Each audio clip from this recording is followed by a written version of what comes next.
तो आज हम पढ़ेंगे कैरेक्टरिस्टिक्स ऑफ साउंड वेव। तो आ गए आप। इस वीडियो के अंदर हम साउंड वेव के बारे में जानेंगे।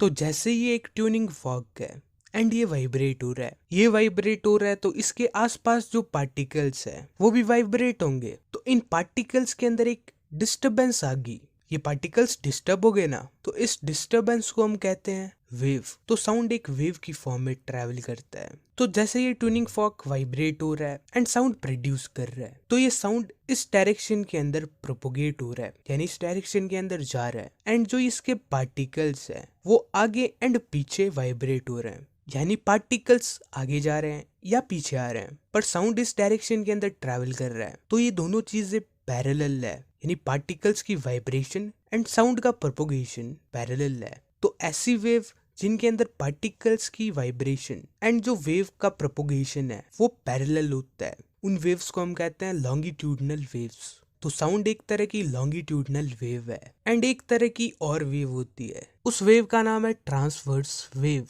तो जैसे एक पार्टिकल है एंड ये ऊपर और नीचे हो रहा है एंड ये वेव प्रोपोगेट हो रही है कुछ इस डायरेक्शन के अंदर, यानी वेव इस डायरेक्शन के अंदर जा रही है पर पार्टिकल्स ऊपर नीचे हो रहे हैं। तो पार्टिकल एंड वेव की डायरेक्शन परपेंडिकुलर है, यानी दोनों 90 डिग्री के एंगल के ऊपर है। तो ऐसी वेव्स को हम कहते हैं ट्रांसवर्स वेव। यहाँ पर तुम्हें एक टी दिख रहा होगा, ये टी, इस टी को देख के तुम दोनों के अंदर डिफरेंशिएट कर सकते हो। लॉन्गिट्यूडनल वेव के अंदर पार्टिकल की डायरेक्शन एंड वेव का प्रोपोगेशन पैरेलल होता है, वहीं ट्रांसवर्स वेव के अंदर पार्टिकल का मूवमेंट एंड वेव की डायरेक्शन परपेंडिकुलर होती है, यानी दोनों के बीच में एक टी बन जाता है, टी फॉर ट्रांसवर्स वेव। तो ऐसे तुम इसे याद रख सकते हो। अब बात करते हैं हम कैरेक्टरिस्टिक्स ऑफ साउंड वेव्स की, यानी साउंड वेव के क्या क्या कैरेक्टर्स हैं।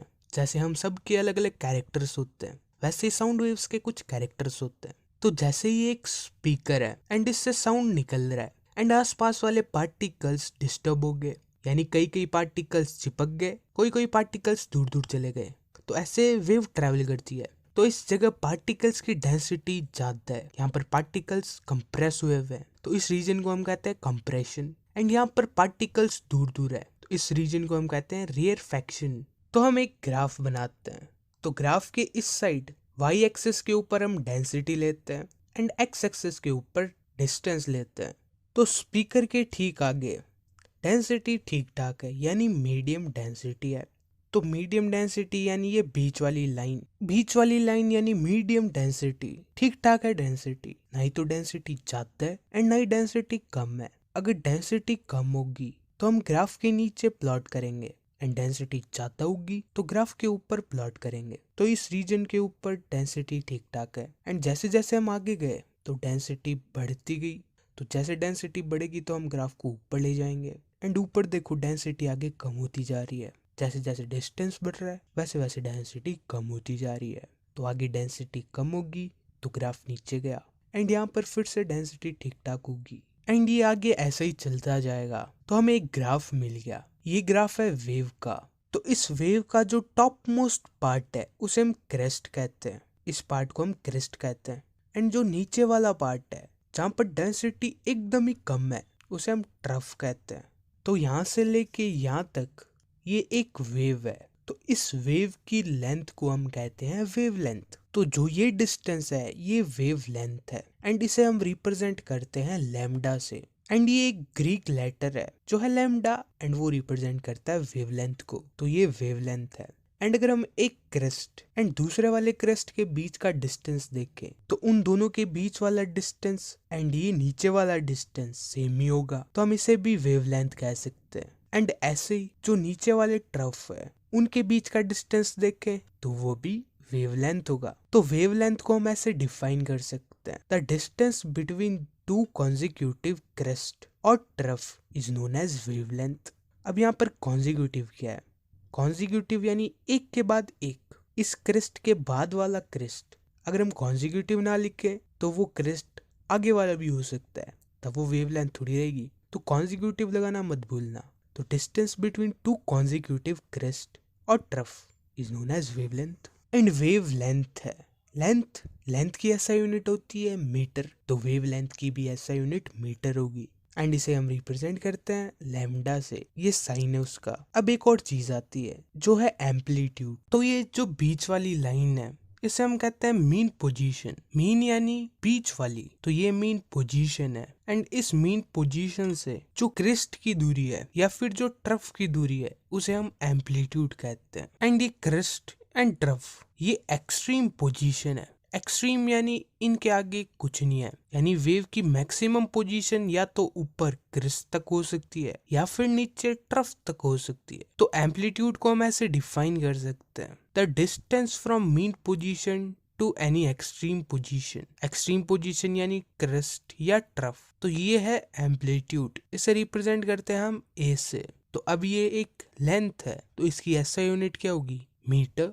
तो ये हो गया एम्पलीट्यूड। तो अब हम बात करते हैं फ्रीक्वेंसी की। फ्रीक्वेंसी यानी कोई चीज कितनी जल्दी हो रही है या कितनी फ्रीक्वेंटली हो रही है। जैसे मैं बोल रहा हूँ तो मैं 1 सेकंड के अंदर कितने वर्ड बोल रहा हूँ, वही मेरी फ्रीक्वेंसी है। जैसे मैं 1 सेकंड के अंदर 4 वर्ड्स बोल रहा हूँ, तो वर्ड्स की जो फ्रीक्वेंसी है वो 4 है। एंड अगर मैं जल्दी जल्दी बोलने लगूँ तो वो फ्रीक्वेंसी बढ़ जाएगी। तो फ्रीक्वेंसी होता है कि कोई काम कितने जल्दी हो रहा है। तो यहाँ पर हम वेव की बात कर रहे हैं, तो 1 सेकंड के अंदर कितनी वेव्स पास हो रही है उसे हम फ्रीक्वेंसी कहेंगे। तो फ्रीक्वेंसी से हमें ये पता चलता है कि 1 सेकंड के अंदर कितनी वेव्स निकल रही है। जैसे एक पॉइंट है एंड उस पॉइंट से 1 सेकंड के अंदर 3 वेव्स निकल रही है, तो उसकी फ्रीक्वेंसी क्या होगी? 3 वेव्स पर सेकंड, यानी हर 1 सेकंड में 3 वेव्स निकल रही है। एंड पर सेकंड को हम कैसे लिखते हैं? डिवाइडेड बाई, यानी 3 डिवाइडेड बाई सेकंड। तो फ्रीक्वेंसी होगी 3 डिवाइडेड बाई सेकंड। एंड यहाँ से हम फ्रीक्वेंसी की एसआई यूनिट निकाल सकते हैं।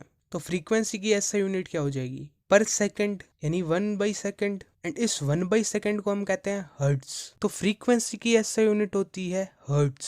एंड फ्रीक्वेंसी को हम रिप्रेजेंट करते हैं न्यू से, NU। ये सिंबल न्यू है, ये भी एक ग्रीक लेटर है। तो फ्रीक्वेंसी हो गया number of waves passing in A second, उसे हम रिप्रेजेंट करेंगे न्यू से। एंड उसकी ऐसे यूनिट होती है हर्ट्ज। एंड अब आता है टाइम पीरियड। टाइम पीरियड किसका? यहाँ पर हम वेव की बात कर रहे हैं, तो टाइम पीरियड वेव का।